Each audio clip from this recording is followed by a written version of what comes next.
Hey there, fellow marketers, Professor Wolters here, and today we're here in the Netherlands. And today we're going to talk about are some of the common industry key success factors that you might find in different industries. Now, we have another video that talks about how you actually develop these key success factors, and this video is focused on some common ones you actually do see. So if we start looking at areas like in technology, for example, if they have expertise in a particular technology, that's going to be a lot more helpful for them in order to be successful. So in the pharmaceutical industry, you see that they're trying to get the newest technology. They're trying to get the best researchers and stuff like that because they know, hey, in tech, we got to have the best stuff in order to make the best new drugs, the best new technologies, the best new gaming systems and stuff like that. Another key success factor you might see in technology industries is a kind of a proven track record in improving the production process. Basically, they're good at innovating. Like, we always get excited for the new iPhones and stuff like that because Apple always seems to come out with new cool gadgets. So I want to be the one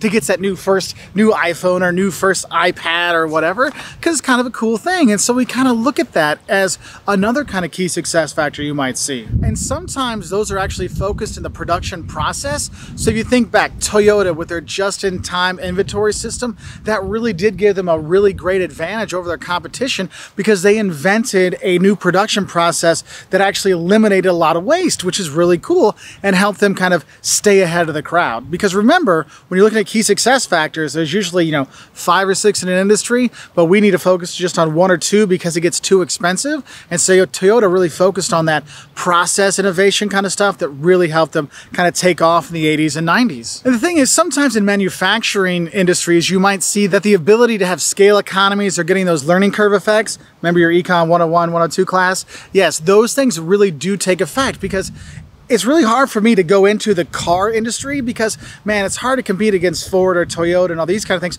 because they've been doing it for so many years. They've scaled their economies out. They've learned so much how to do things. I have to make all those mistakes first, and therefore I can't really compete against them because they already know all the good stuff. And that helps them to have low production costs, which as a new firm, you won't have because you'll have very high new production costs. So, hey, there's an issue right there. Now, if you're looking at an industry where product liability is something that customers really insist upon, having good quality control know-how, that will go a long way to help your business be a success because people know oh, that's the good one. That's the one that doesn't break down.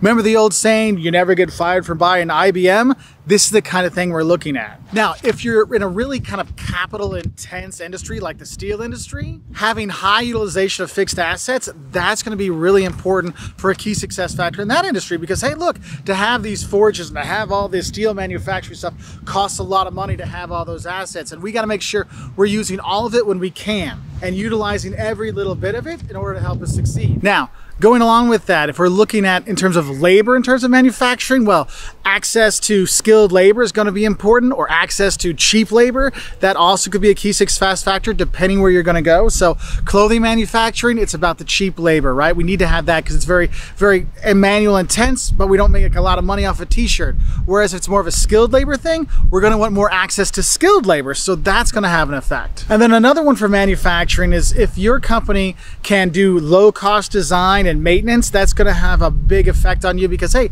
if we can make it cheaper, it's going to make it easier for us. Also, if we can make it simpler, less parts mean less things that can break. So that could be something else that could be a key success factor. Now, if we're looking more in the distribution kind of things, you might want to look at a key success factor in a company like a Coca-Cola or a soft drink industry or fast-moving consumer goods where distribution is a key thing. A strong network of wholesalers and distributors is going to be vital for your success in your industry because if you can't get those Cokes out to every place people want to buy it, they're going to buy Pepsi instead. So it becomes really, really important to have that network. And what goes along with that is having a really strong kind of direct sales capabilities. Like you can talk directly to the end customers, or you can talk directly to those retailers and have a good information sharing with them. That's why having a good website and things like that really is a key for distribution because maybe they can't go to my store, but they can go on their phone and buy. And so that's why it's going to be really important. That's why Amazon does so well because their website is so easy to use. It makes it easy to kind of distribute the sales side of things.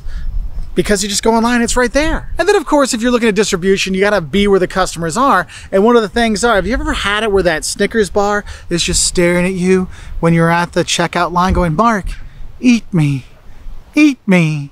Yeah, that product placement, that's another thing we got to look at. That's also another key success factor, especially if you're looking at, candy industry and stuff like that. Hey, we need to be right there because no one's really going to the store to buy candy.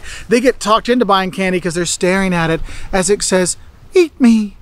Eat me, and these kind of things. Now, if you're looking at kind of general marketing key success factors, one thing you might want to look at is the key thing is maybe a wide variety of products. So for example, in the soda industry, one of the key success factors is having this wide variety. You've got your cola, right? You've got your diet cola. You've got your clear soda like Sprite, right? Or 7-Up. And then you've got your orange soda like Fanta or Crush or something like that. You have all these different things because we can't be a success in this industry if we only have one soda. We need to have a variety of them. Also with marketing related key success factors, it helps if people know your name. A strong brand and a strong brand name is vital for success here because people need to know, oh, that's what I'm buying. I know that can of Coke. I mean, I'm here in the Netherlands, I know what Coke is, so I'll buy that. I don't know what Chocomel is. I'm not gonna try that. Is it chocolate? Is it honey? Is it just something brown? I don't know what it is. But I know what Coke is. I know that brand. And so that's gonna help you be more successful. Now, of course, your sales personnel are gonna be very important in terms of your success when it comes to marketing, whether it's, helpful service personnel or highly trained service personnel that can get things done quicker. That's going to help you be more success. I mean, think about it. Don't you like going to restaurants where they're faster and efficient and kind and helpful and know their stuff? Yes, that's going to help you as well. And also, it's really key that you're also fulfilling the orders accurately, okay? Are you actually sending what you were supposed to send out? For example, I got a new camera. Not the camera I'm using right now, but I got another camera. I'm not using it because when they filled out my order, they didn't put a battery in the camera. So I'm kind of SOL right now using my old camera. And two other things I'd say that kind of relate to marketing is if you have good warranties and good guarantees that you stand behind, because then people feel better. Well, if anything does go wrong, at least they're gonna take care of me. And of course, clever advertising. I mean, how many of you have seen an ad and go and had a chuckle and go, you know what, maybe I will try that product out.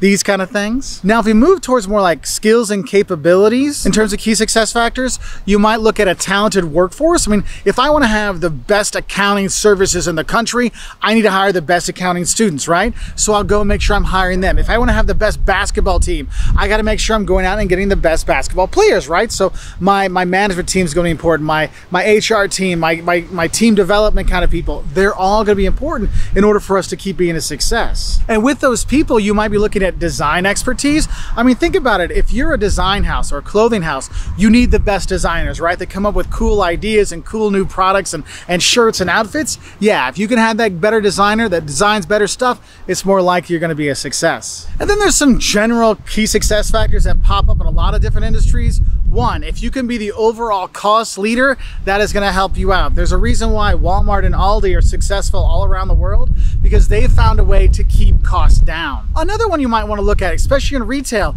convenient location. I mean, if you're where people are going to be, that makes life a lot easier. I mean, back in the day, being in the mall was a key success factor because you had the foot traffic.